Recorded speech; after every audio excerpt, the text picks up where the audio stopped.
Hello दोस्तों, Urjit academy में आपका एक बार पुनः स्वागत है। आज 100 प्रश्न के साथ मैं आपके सामने एक बार पुनः उपस्थित हुआ हूँ।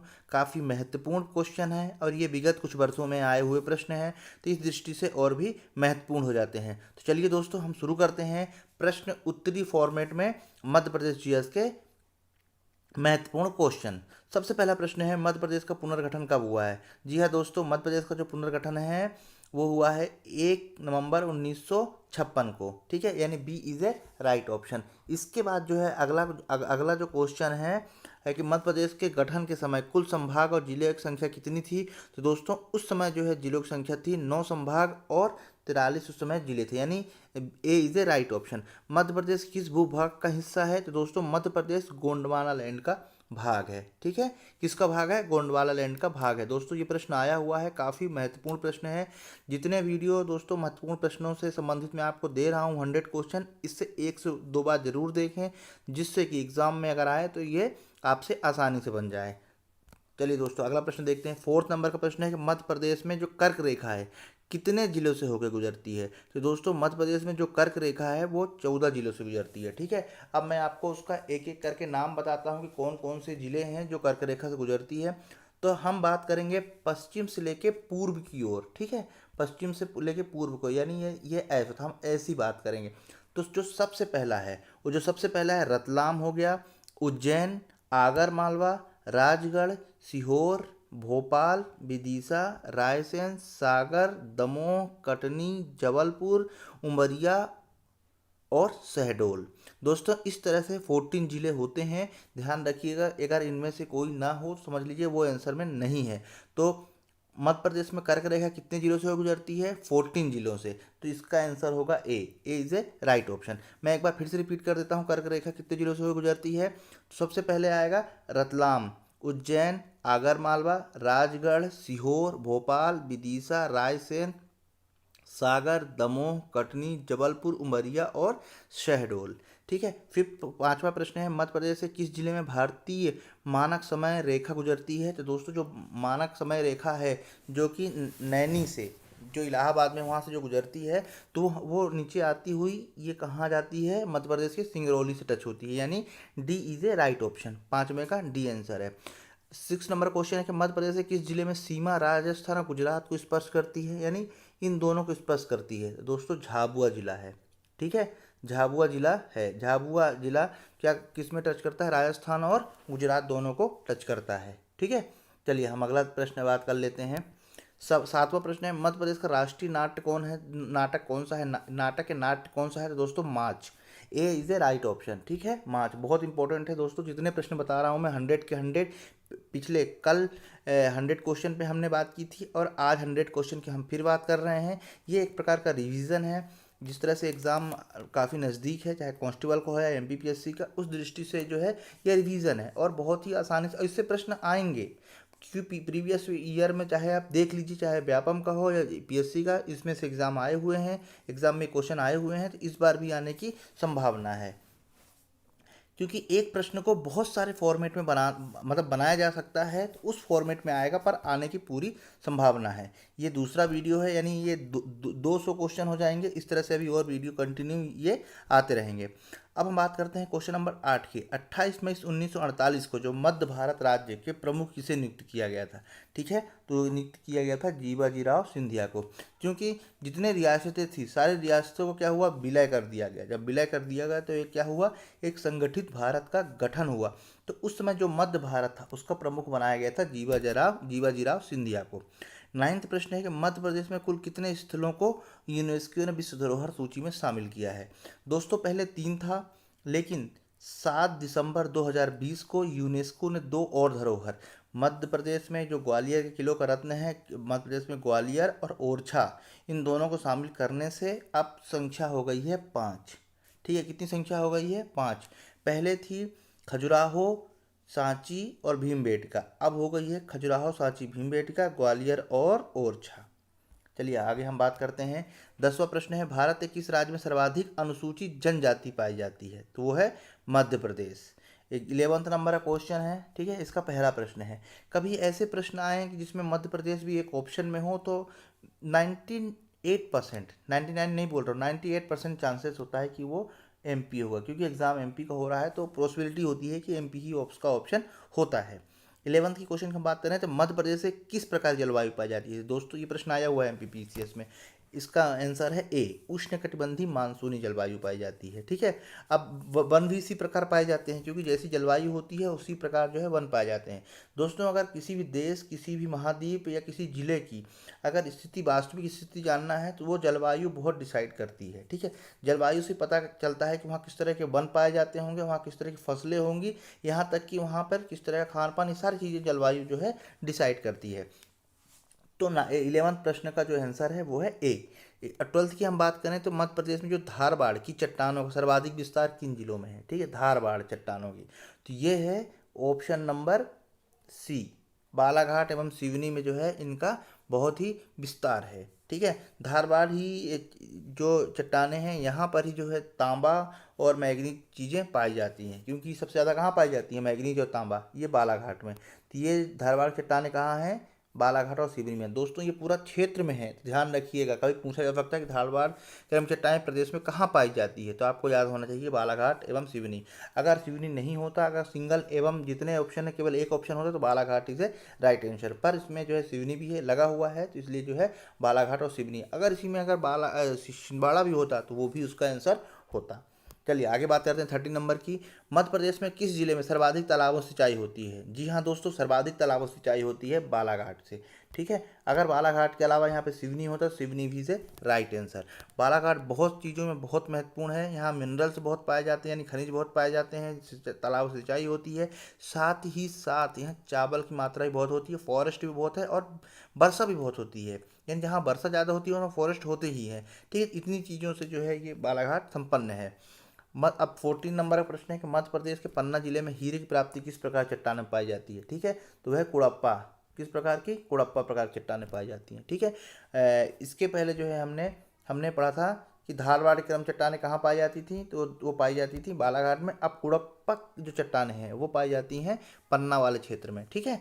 15 नंबर का प्रश्न है कि प्रदेश का पहला राष्ट्रीय उद्यान कौन है। दोस्तों कान्हा किसली प्रदेश का पहला राष्ट्रीय उद्यान है, जिसपे सबसे बड़ा राष्ट्रीय उद्यान भी है, पहला राष्ट्रीय उद्यान भी है, जिसमें प्रोजेक्ट टाइगर भी चलाया गया है था 1974 में। 1955 में ये प्रोजेक्ट राष्ट्रीय उद्यान बना। मध्य प्रदेश का सबसे बड़ा क्षेत्रफल में सबसे बड़ा राष्ट्रीय उद्यान है। साथ ही साथ ये पहला राष्ट्रीय उद्यान है जो भारत का है, जिसने अपना मॉस्कट यानी शुभांकर भी इसने जारी किया है।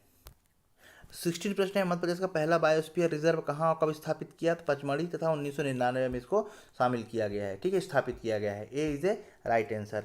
17 जो प्रश्न है, मध्य प्रदेश का पहला ताप विद्युत केंद्र कौन सा है, तो दोस्तों पहला ताप विद्युत के चांदनी ताप विद्युत केंद्र है, 1953 में बनाया गया था। और चांदनी ताप विद्युत केंद्र से ही जो नेपन अगर बुरहानपुर में जो कागज मिल है, ठीक है, उसको बिजली यहीं से आपूर्ति की जाती है, ये चीज़ ध्यान रखिएगा। ये जो चांदनी ताप विद्युत केंद्र है 1953 में बना ही है, तो इसको पानी कहाँ से मिलता है, तो दोस्तों इसको पानी मिलता है सुक्ता और अवाना जो नर्मदा की सहायक नदी है वहाँ से पानी मिलता है। साथ ही पाथरखेरा तथा नारदन जो कोल फील्ड है वहाँ से इनको कोयला दिया जाता है। ठीक है, किसको, चांदनी ताप विद्युत केंद्र को। तो ये जो सारी चीज़ें हैं, यानी एक प्रश्न से जो 17 प्रश्न था, मैंने जो आंसर बताया चांदनी ताप विद्युत केंद्र, इससे संबंधित जितने फैक्ट्स है वो सारी फैक्ट मैंने आपको बता दिए। ये सारी चीज़ें आपको पता होना चाहिए। जैसे अमरकंटक ताप विद्युत केंद्र है, इसकी स्थापना 1965 में हुई। विंध्याचल ताप विद्युत केंद्र है, ये रूस के सहयोग से बनाया गया था। और इसकी स्थापना कब हुई दोस्तों, इसकी स्थापना 1987 में हुई है। ठीक है। सतपुड़ा ताप विद्युत केंद्र, इसकी स्थापना कब हुई, कहाँ है ये सतपुड़ा ताप विद्युत केंद्र। ठीक है, तो सतपुड़ा ताप विद्युत केंद्र बेसिकली जो है जिसे सारणी ताप विद्युत केंद्र कहा जाता है, ये वही है। ठीक है, 67 में 1967 में ये बना हुआ है। आगे हम बात करते हैं, महारानी लक्ष्मीबाई फिजिकल एजुकेशन की स्थापना कब की गई, तो दोस्तों 1957 में की गई। ठीक है, दूसरा भी है, हम आगे बात करेंगे, ये महारानी लक्ष्मीबाई फिजिकल एजुकेशन संस्थान स्थापना की गई 1957 में। इसके अलावा दूसरा भी, पहला है इसके अलावा दूसरा भी है जो हम आगे इसकी बात करेंगे। 19 नंबर का प्रश्न है कि देश का पहला आपदा प्रबंधन संस्थान कहाँ स्थापित किया गया, दोस्तों देश का भोपाल में। ठीक है, कब किया गया, 1987 में। प्रदेश का पहला नगर निगम कहाँ स्थापित किया गया दोस्तों, 1864 में। ठीक है, कहाँ, जबलपुर में। कहाँ, जबलपुर में। इसके बाद प्रदेश का पहला हिंदी समाचार पत्र दोस्तों मालवा अखबार, ठीक है, पहला हिंदी समाचार पत्र है मालवा अखबार। 22 नंबर का प्रश्न है, देश का सर्वप्रथम मानव जो रिपोर्ट है वो प्रकाशित करने वाला पहला राज्य कौन सा है? तो दोस्तों पहला राज्य है मध्य प्रदेश। राजगढ़ जो है पहला जिला है जिसने अपना मानव विकास रिपोर्ट प्रस्तुत किया था, ठीक है। कब किया था? 1995 में किया था, ठीक है, 1995 में किया था। 23 प्रश्न है कि मध्य प्रदेश के पहले पुलिस महानिदेशक कौन थे? तो दोस्तों पीबी दुबे थे, ठीक है, पीबी दुबे थे। इसके बाद मध्य प्रदेश का पहला सौर पार्क कहाँ बना स्थापित किया? दोस्तों B is a right answer, यानी राजगढ़ में बनाया गया था। 25 प्रश्न है, देश में पहला कार्गो हवाई अड्डा कहाँ स्थापित किया, मतलब योजना है तो है खजुराहो में, ठीक है, कहाँ है? खजुराहो में। अगला हम बात करें दिजला देवड़ा परियोजना, तो दोस्तों ये है खंडवा जिले में, B is a right answer. बहुत महत्वपूर्ण प्रश्न है दोस्तों।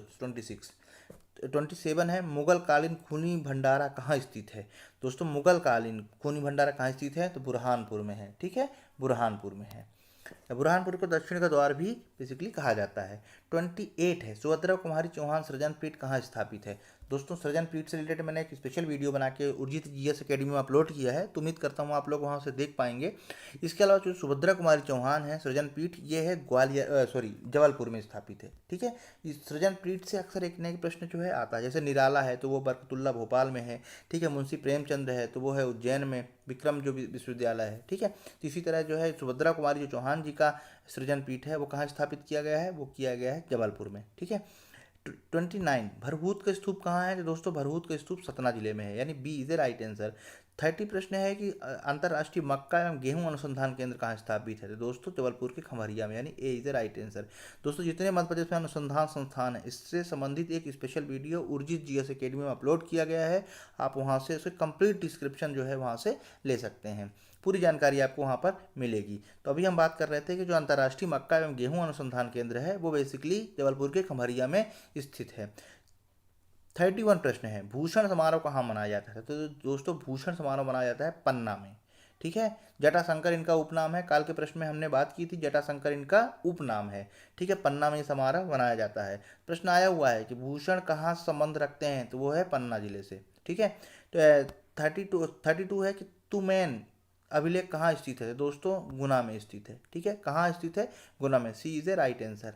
कर्क रेखा के समांतर मध्य प्रदेश में कौन सी नदी बहती है? तो दोस्तों जैसे कर्क रेखा ऐसे बहती है, ठीक है, और नर्मदा नदी ऐसे बहती है, तो कौन सा ऑप्शन हुआ? नर्मदा नदी हुआ, ठीक है। अगर एक ऑप्शन और हम दे देते हैं इसमें ताप्ती नदी, तो अगर दोनों में होता है नर्मदा एवं ताप्ती, तो नर्मदा एवं Tapti he is a right answer, ठीक है, ध्यान रखिएगा।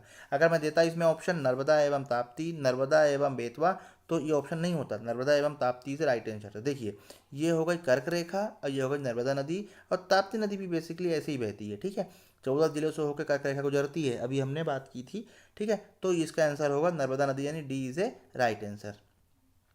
34 प्रश्न है, कर्क रेखा को पश्चिम से पूर्व की ओर सही आपको बताना है, ठीक है, पश्चिम से पूर्व को। इस तरह के प्रश्न आजकल आने लगे हैं तो आपको पता होना चाहिए, तो कौन सा है? रतलाम, उज्जैन, राजगढ़, सीहोर, यानी A is a right option. मैंने अभी आपको 14 के 14 नाम जो है बताए हैं जो कर्क रेखा से गुजरते हैं, तो उम्मीद करता हूँ आप लोग उसको याद रखेंगे और एक से दो बार उसे लिख के रखिए, जिससे कि वो अगर कभी इस टाइप के प्रश्न आए कि आप पूर्व से पश्चिम या पूर्व से पश्चिम या पश्चिम से पूर्व जमाने को आए, तो आप आसानी से कर पाएँ। इस टाइप के प्रश्नों की जो है आजकल प्रवृत्ति बढ़ रही है।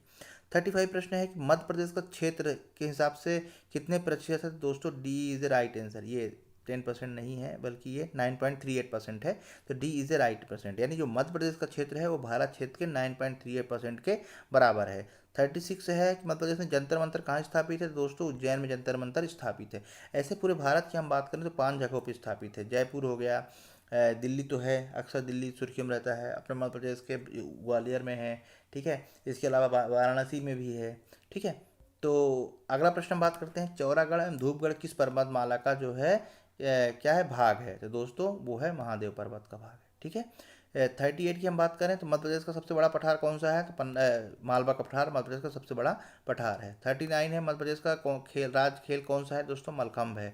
मलखम्ब कैसे होता है? दोस्तों मलखम्ब जैसे एक पोल होता है और इसमें जो है चढ़ना होता है, यही होता है मलखम्ब, ठीक है, बहुत चिकना ये होता है ये, और अपना राष्ट्रीय राज्य का खेल है मलखम्ब, ठीक है। अगला प्रश्न बात करें हम इसकी अकादमी अमलखम की खोली गई है दोस्तों उज्जैन में, तो ये भी आप ध्यान रखेंगे। 14 प्रश्न है, मध्य प्रदेश सर्वाधिक पुरुष साक्षरता। दोस्तों सर्वाधिक पुरुष साक्षरता जो है वो है जबलपुर में, ठीक है। कहाँ है? जबलपुर में। दोस्तों स्पेशल वीडियो बनाया गया है किससे? जनगणना से संबंधित। ये जनगणना का वर्ष है 2021, तो इससे संबंधित प्रश्न पूछे जा सकते हैं, इस दृष्टि से ये काफ़ी महत्वपूर्ण है। अब हम बात करेंगे प्रदेश का न्यूनतम पुरुष साक्षरता। तो दोस्तों महिला साक्षरता एवं पुरुष साक्षरता दोनों में अलीराजपुर जो है आगे है। जनगणना 2011 के अनुसार मध्य प्रदेश में सर्वाधिक अनुसूचित जनजाति वाला जिला, सर्वाधिक अनुसूचित जनजाति वाला जिला कौन है? धार है। दोस्तों ये प्रश्न आया हुआ है, जो कि वो पूछा गया था कि मध्य प्रदेश में सर्वाधिक अनुसूचित जनजाति प्रतिशत में कहाँ है? तो प्रतिशत में है अलीराजपुर, ठीक है। आगे हम बात करते हैं 2011 जनगणना के अनुसार मध्य प्रदेश में लिंगानुपात कितना है? तो दोस्तों लिंगानुपात है 931, यानी A is a right answer. 44 नंबर का प्रश्न है कि कॉल ब्रेड मीथेन के भंडार रिलायंस इंडस्ट्री को मध्य प्रदेश में कहाँ प्राप्त हुए? तो प्राप्त हुए हैं सुहागपुर में, ठीक है। उमरिया नहीं, सुहागपुर, जो कि शहडोल जिले के अंतर्गत आता है। इसका ऑप्शन शहडोल भी हो सकता था, ठीक है, पर जानबूझ के सुहागपुर किया गया है, जिससे कि आपको पता रहे। 45 प्रश्न है, छतरपुर जिले के में अंगोर से क्या प्राप्त होता है? तो दोस्तों क्या प्राप्त होता है? हीरा, पत्थर, चांदी। तो प्राप्त होता है हीरा।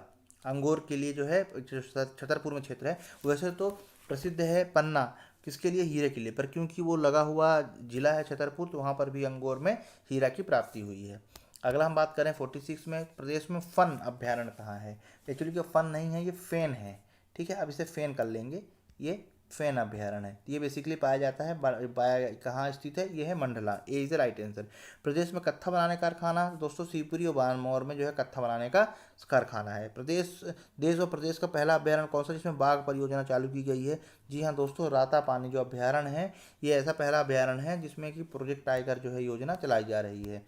48 है, किस राष्ट्रीय उद्यान में जंगली भैंसा या गौर के संरक्षण की योजना बनाई जा रही है? तो दोस्तों ये प्रश्न बहुत महत्वपूर्ण है। इसका जो है राइट आंसर है वो है बांधवगढ़ राष्ट्रीय उद्यान। कौन सा है? बांधवगढ़ राष्ट्रीय उद्यान। 49 है, मध्य प्रदेश में नई वन नीति कब लागू की गई? दोस्तों इस टाइप के बहुत प्रश्न पूछे जाते हैं। पहली कब हुई? तो पहली 1952 में हुई है। अब नई कब हुई है? तो 4 अप्रैल 2005 में, 4 अप्रैल 2005, यानी B is a right answer. दोस्तों जितने प्रश्न बता रहा हूँ बस आपको एक बार इसको देखना है, जिससे क्या होगा, जब आप इसको पूरा देख लेंगे, कुछ प्रश्न तो ऐसे होंगे, देखिए 100 प्रश्न में से क्या होता है कि 100 में से तो ये समझिए कि आपको 40 प्रश्न बन जाएंगे, ठीक है। इसके बाद बचे 60 में आपको इसको कुछ ऐसे प्रश्न होंगे वो भी आपको बनते होंगे पर डाउट होगा, बट 30 से 40 प्रश्न ऐसे होंगे जिसको आपको नोट करना पड़ेगा, तो आप नोट कर लिए कीजिएगा, जिससे कि अगर पेपर में आए तो आप आसानी से इसको कर पाएँ। दोस्तों पढ़ने की स्ट्रेटजी ही यही होती है, ठीक है। आप पढ़ लिए, देख लिए, पलटा लिए, जल्दी से थोड़ा सा वीडियो देखे, उससे काम नहीं चलेगा। बहुत महत्वपूर्ण प्रश्न है, ठीक है। मैं बार बार जोर दे रहा हूँ, जोर इसलिए दे रहा हूँ कि ये इतनी इंपॉर्टेंट है कि प्रश्न बार बार ये आए हुए हैं। तो चलिए दोस्तों हम 50 नंबर का प्रश्न देख लेते हैं। 50, एशिया का पहला बड़ा सोयाबीन संयंत्र कौन सा है? तो दोस्तों वो है उज्जैन में है, ठीक है। चलिए हम आगे बात करते हैं 51 में कि प्रदेश में कपास अनुसंधान केंद्र कहाँ स्थित है? तो दोस्तों प्रदेश कपास अनुसंधान केंद्र स्थित है खरगोन में है, ठीक है। सर्वाधिक कपास पाया जाता है। मध्य प्रदेश में लघु उद्योग निगम की स्थापना कब की गई? तो लघु उद्योग की स्थापना की गई है 1969 में, यानी D is a right answer. Agro complex कहाँ बनाया गया है? तो दोस्तों एक एग्रो कॉम्प्लेक्स स्थित है छिंदवाड़ा में। कहाँ स्थित है? छिंदवाड़ा में। देवास में क्या है स्थित है? लेदर कॉम्प्लेक्स है। इलेक्ट्रॉनिक कॉम्प्लेक्स, स्टील कॉम्प्लेक्स यहाँ है, ठीक है। चलिए 54 में है, मध्य प्रदेश के औद्योगिक विकास निगम की स्थापना कब की गई? तो 1965 में औद्योगिक विकास निगम की स्थापना की गई, यानी A is the right answer. लघु उद्योग का कब हुआ? 1969 में, पर औद्योगिक विकास 1965 में। मध्य प्रदेश क्षेत्र की दृष्टि से मध्य प्रदेश का सबसे बड़ा जिला कौन सा है? तो दोस्तों वो है छिंदवाड़ा। सबसे बड़ा क्षेत्र की दृष्टि सबसे बड़ा जिला है छिंदवाड़ा। 56 प्रश्न है, लोक सेवा आयोग का गठन कब किया गया है? दोस्तों लोक सेवा आयोग का गठन किया गया है 26 अक्टूबर 1956 में, ठीक है। 26 अक्टूबर 1956 में। क्योंकि हम पीसीएस का एग्ज़ाम दे रहे हैं इसलिए इनका गठन आपको पता ही होना चाहिए कि पीएससी का गठन कब किया गया लोक सेवा आयोग का? दोस्तों किया गया है 27 अक्टूबर 1956 को। दोस्तों जो लोक सेवा आयोग के अध्यक्ष होते हैं उनकी नियुक्ति तो राज्यपाल करता है, लेकिन जो उनको हटाया जाता है वो राष्ट्रपति हटाता है, और सुप्रीम कोर्ट के जो न्यायाधीश होते हैं उनकी जांच करते हैं। अगर वो ये बोलते हैं कि जो इनको हटाने की जो हटाया जा रहा है, हटाने का कारण है वो सही है, तो हटा दिया जाता है, ठीक है। तो ये ध्यान रखिएगा, ये बहुत इंपॉर्टेंट है। अक्सर क्या होता है, हम पढ़ते हैं कि जो नियुक्ति करता है वही हटाता है, बट यहाँ पे उल्टा है ना, इसलिए इम्पोर्टेंट ये है। चलिए 57 है, मध्य प्रदेश का पहला निर्वाचन आयुक्त कौन थे? दोस्तों पहले निर्वाचन आयुक्त थे नंदा वल्लभ लोहानी। मैंने इसलिए नाम पूरा लिखा है, इसको मैं लिख सकता था NV लोहानी, पर क्योंकि आजकल ऐसे प्रश्न आए जाते हैं, ठीक है, पूछ लेते हैं और पता नहीं होता। अगर यहाँ पे नंदा वल्लभ लोहानी है, ठीक है, यहाँ पे एक आध शब्द कम करके और दूसरा इसमें लिख देते तो हम कन्फ्यूज़न यहाँ से क्रिएट होते हैं, ठीक है। अक्सर पूछे जाते हैं। एक बार PCS से प्रश्न पूछा गया था, जो हमारी नरोना एकेडमी है, ठीक है, उससे संबंधित जो उनका फुल फॉर्म था, पूरा नाम था, पूरा नाम दे दिया गया था और लगभग 70% स्टूडेंट को उसके बारे में जानकारी नहीं थी और वो आंसर गलत करके आए थे, ठीक है। तो इस चीज़ को भी यहाँ पे हमको ध्यान रखना है। 58 प्रश्न है कि मध्य प्रदेश राज्य योजना मंडल का गठन कब किया गया? तो वो है 1972 में। वायरलेस प्रशिक्षण संस्थान दोस्तों भोपाल में स्थित है। 60 है समीर दात किस खेल से संबंधित है? दोस्तों समीर दात हॉकी के खिलाड़ी थे, ठीक है।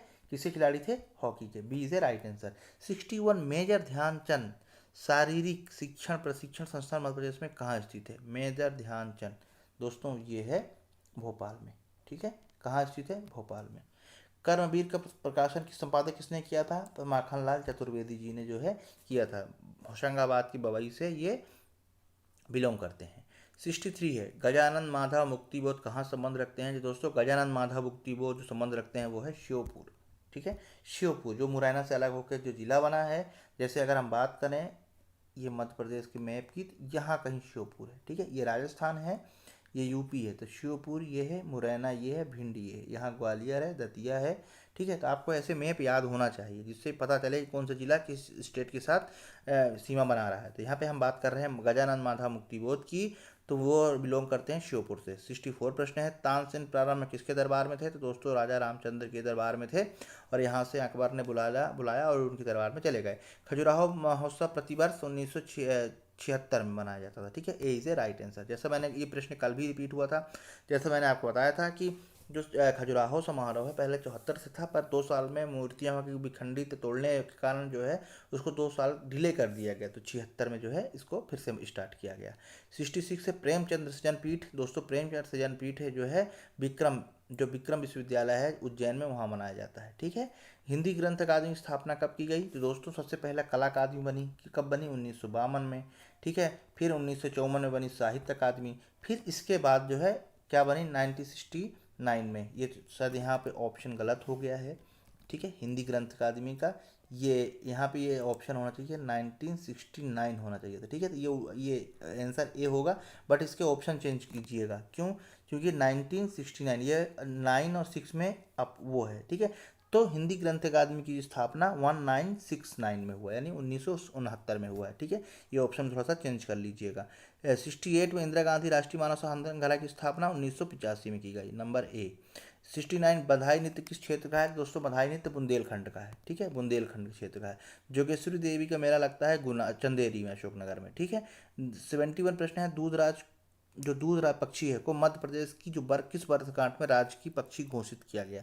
तो वह 25वीं वर्षगांठ 1981 में 25वीं वर्षगांठ मध्य प्रदेश ने अपनी मनाई और उसी में दूधराज जो पक्षी है उसको क्या किया गया? राजकीय पक्षी के रूप में घोषित कर दिया गया। 72 प्रश्न है कि आपको बताना है इनमें से उत्तर की ओर बहने वाली नदी कौन सी है? उत्तर की दिशा चंबल, बेतवा, सोन या सभी? दोस्तों सभी नदियां जो है उत्तर की ओर बहती हैं, D is a right answer. मध्य प्रदेश का पहला कृषि विद्यालय जवाहरलाल नेहरू विश्वविद्यालय कहाँ है? दोस्तों ग्वालियर में है, सी इज राइट आंसर। कवारा की गुफाएं कहाँ है? तो दोस्तों कवारा की गुफाएं राजगढ़ में है, ठीक है, बहुत महत्वपूर्ण है ना। अभी तक हम केवल शंकराचार्य पांडव यही गुफाएं पढ़ते आए थे, लेकिन ये गुफाएं जो नई हैं और ये कहाँ हैं? ये बेसिकली हैं राजगढ़ जिले में। चलिए अगली बात करते हैं। कैसा चांद बना देती है किसकी रचना है? तो माखनलाल चतुर्वेदी की ये रचना है, ए इज राइट आंसर। मध्य प्रदेश में नर्मदा की लंबाई कितनी है? मध्य प्रदेश में पूछ रहे हैं हम, ठीक है, तो इसका ऑप्शन है सी 1177। अगर हम ओवरऑल की बात करेंगे तो 1312 किलोमीटर, यानी 1312 किलोमीटर, लेकिन अगर मध्य प्रदेश में बात करेंगे तो 1077 किलोमीटर। बिरहा विदेशिया नामक गायन किस क्षेत्र मध्य प्रदेश किस क्षेत्र में है? तो वह है बघेलखंड, ठीक है, किस क्षेत्र में है? बघेलखंड में। 79 प्रश्न जो है कि हिंगला राज जो है कहाँ है, मतलब किला कहाँ है? तो मंदसौर में है, ठीक, काफ़ी महत्वपूर्ण है, ये प्रश्न आया हुआ है। 18 प्रश्न है कि मध्य प्रदेश वित्त आयोग की स्थापना कब की गई? दोस्तों मध्य प्रदेश वित्त आयोग की स्थापना की गई है 93-94 में, ठीक है। सॉरी 94-95 में की गई है। ठीक है, B is a right answer. 81 प्रश्न है, मध्य प्रदेश का सबसे ऊंचा बांध कौन सा है? तो इंदिरा सागर बांध जो है सबसे ऊंचा बांध है। 82 है, मध्य प्रदेश की ऊर्जा राजधानी। दोस्तों ये प्रश्न भी कल हो चुका है, एक बार रिपीट हुआ है। मध्य प्रदेश की ऊर्जा राजधानी बेसिकली माना जाता है सिंगरौली को। पहले सीधी सिंगरौली एक ही जिले में थे तो सीधी बोला जाता था, लेकिन अब सिंगरौली हो गया है। ठीक है, कालिदास सम्मान में कितनी राशि दी जाती है? दोस्तों कालिदास सम्मान में दी जाती है 2 लाख रुपए। फड़के स्टूडियो कहाँ है मध्य प्रदेश में? तो वो है धार में। ठीक है, ये प्रश्न आया हुआ है। 85 प्रश्न है कि निम्न में से हाईवे मध्य प्रदेश से नहीं गुजरता है? तो B is a right answer. National highway 4 जो है मध्य प्रदेश से नहीं गुजरता। बैजू बाबरा की समाधि कहाँ है? दोस्तों बैजू बाबरा की समाधि है चंदेरी में। चंदेरी अशोकनगर जिले के अंतर्गत आता है, तहसील है। इंदौर घराना किसे इंदौर घराना किसने स्थापित किया? तो उस्ताद आमिर खान जो ए हैं उन्होंने क्या स्थापित किया? इंदौर घराना। ठीक है, ये प्रश्न आया हुआ है। मध्य प्रदेश जो 88 प्रश्न है कि मध्य प्रदेश सरकार की सबसे पुरानी जल विद्युत परियोजना कौन सी है? सबसे पुरानी, तो सबसे पुरानी जल विद्युत परियोजना मध्य प्रदेश की है गांधी सागर बांध। ठीक है, गांधी सागर बांध सबसे पुरानी जल विद्युत परियोजना 1960 में बनी थी। ठीक है, इसके बाद 1960 में बनी थी। इसके बाद हम बात कर रहे हैं 89 प्रश्न की, उत्तर प्रदेश और मध्य प्रदेश की संयुक्त परियोजना कौन सी है? तो दोस्तों राजघाट परियोजना मध्य प्रदेश की और उत्तर प्रदेश की संयुक्त परियोजना है, बेतवा नदी पे बनाया गया है। 90 प्रश्न है, मध्य प्रदेश का डेट्राइट किस शहर को कहा जाता है? पीतमपुर को। यहाँ पे पीतमपुरा हो गया, पीतमपुर बेसिकली होना चाहिए था। तो ए इज ए राइट आंसर। मध्य प्रदेश में कितने केंद्रीय विश्वविद्यालय हैं? दोस्तों 2 है, पहले 1 था अब 2 हो गया है। ठीक है, अभय खेल प्रसार कहाँ है? तो दोस्तों इंदौर में है। ठीक है, अभय खेल प्रसार। 93 प्रश्न है, मध्य प्रदेश में बैडमिंटन एसोसिएशन की स्थापना कब की गई? तो बैडमिंटन एसोसिएशन की स्थापना की गई है 1946 में, 19 अक्टूबर 1946 को की गई है। दूध लौटावा प्रथा किस जनजाति में पाई जाती है? दोस्तों गोंड जनजाति में। दूध लौटावा इसलिए ये प्रथा बेसिकली ऐसी है कि इनमें बुआ और मामा बुआ की जो शादी होती है बच्चों की मतलब होती है, उसमें जो है ये बहुत प्रचलित है, मतलब सबसे अच्छा माना जाता है, इसलिए उसको दूध लौटावा एक प्रकार की प्रथा है। ठीक है, अमृता शेरगिल जो फेलोशिप है वो किस क्षेत्र के लिए दी जाती है? तो सी इज द राइट आंसर, यानी रूप कला के लिए, रूपांकर कला जो होता है उसके लिए जो है शेरगिल, अमृता शेरगिल जो है फेलोशिप दी जाती है। 96 है कि भोपाल में प्रजामंडल स्थापना कब की गई? तो 96 B is the right answer, 1938 में। ठीक, 97 प्रश्न है कि रूपकनाथ गांव, ठीक है, एवं शिलालेख किस जिले में है? रूपकनाथ, ये इसका राइट आंसर है जबलपुर। ए इज ए राइट आंसर। उम्मीद करता हूँ आप लोगों को ये प्रश्न बहुत अच्छे लग रहे होंगे और 1 से 2 बार देखेंगे तो बहुत ही आसानी से आप इसे कर पाएंगे। 98 है, मध्य प्रदेश में 1957 का स्वतंत्र संग्राम कहाँ से शुरू हुआ? तो दोस्तों वो नीमच से शुरू हुआ है, B is a right answer. Khajuraho में से किस वंश की राजधानी थी? चंदेलों की राजधानी थी। और रेगुर मिट्टी किस मिट्टी को कहा जाता है? ठीक है, तो ये प्रश्न मैं छोड़ रहा हूँ, आपको कमेंट्स बॉक्स में बताना है कि रेगुर मिट्टी किस मिट्टी को कहा जाता है। बहुत सिंपल सा प्रश्न है और आपको बन जाएगा, कमेंट्स बॉक्स में बताइए और इस प्रश्न को 1 से 2 बार जरूर देखिए और जो क्वेश्चन जो मैंने कहा है इंपॉर्टेंट है उसको नोट कीजिए। इसके अलावा आपको लगता है कि वो क्वेश्चन आपको भूल रहा है तो भी आप उसको एक बार नोट कीजिए और आसानी से जो है इसको 1 से 2 बार देखेंगे तो आसानी से आप इसको कर पाएंगे, चाहे एग्ज़ाम हॉल हो या आपको इसके अलावा जो है कोई और दूसरा एग्ज़ाम हो, पीसीएस का हो, पीएससी का हो या व्यापम कोई हो या पीईबी कोई भी एग्ज़ाम हो, इसमें इसी तरह के प्रश्न पूछे जाते हैं। तो उम्मीद करता हूँ आप लोगों के लिए ये बहुत ही फ़ायदे होंगे। दोस्तों ये साथ साथ दोस्तों कल या परसों में आपको करंट अफेयर्स के जो है प्रश्न देखने को मिलेंगे, उसमें मध्य प्रदेश भी होगा और ऑल ओवर इंडिया भी होगा, वर्ल्ड भी होगा। उसमें बहुत इंपॉर्टेंट प्रश्न जो है समाहित किए जाएंगे, तो बिल्कुल भी मिस मत कीजिएगा। पढ़ते रहिए, वीडियो को लाइक कीजिए और चैनल को सब्सक्राइब कीजिए और ऐसा शेयर जरूर कीजिए जिससे ज़्यादा से ज़्यादा लोगों को पास ये इंपॉर्टेंट इन्फॉर्मेशन पहुँच सके। पढ़ते रहिए, नमस्कार।